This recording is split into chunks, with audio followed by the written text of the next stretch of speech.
एक समय राजा सत्यव्रत नदी में जल अर्पण कर रहे थे। तभी उनके हाथ में एक छोटी सी मछली का बच्चा आ गया। राजा ने उसे जल में छोड़ना चाहा। तब मछली बोली, राजन मुझे बचाइए, बड़ी मछलियां मुझे मार डालेंगी। तब राजा ने उसे अपने कमंडल में रख लिया। राजा जिस पात्र में भी मछली को रखते थे, मछली उस पात्र में बड़ी हो जाती थी। राजा ने अनेक जतन किए, लेकिन हर पात्र मछली के लिए छोटा हो जाता था। तब मछली बोली, राजन अब मैं बड़ी हो गई हूँ, मुझे समुद्र में छोड़ दीजिए।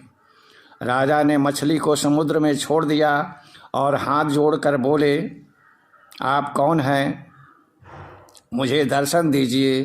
तब मछली रूपी विष्णु प्रकट हो गए और बोले, राजन आज के 7वें दिन जल प्रलय होगा।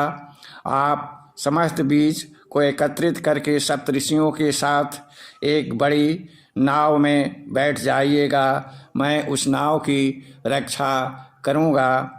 और यह कह करके मछली गहरे समुद्र में चली गई।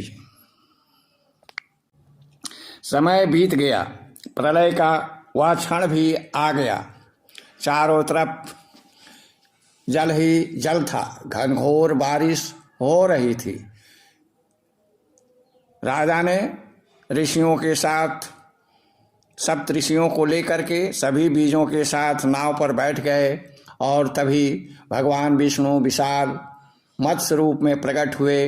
राजा ने नाव को नागराज बांसुरी की रस्सी बना करके मत्स्य भगवान के सींग में जोड़ दिया और मत्स्य भगवान उस नौका को खींचते हुए तब तक खींचते रहे जब तक जल प्रलय का अंत नहीं आ गया।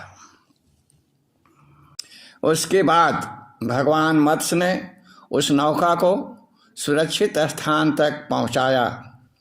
उन्होंने वेदों और सभी जीवों की रक्षा की। प्रलय समाप्त होने के बाद भगवान विष्णु ने राजा सत्यव्रत को मनु का पद प्रदान किया और नई सृष्टि करने की आज्ञा दी, जिससे इस संसार में नई सृष्टि की उत्पत्ति हुई। ऋषियों ने अपना स्थान ग्रहण किया और सप्त ऋषि के लोक को चले गए।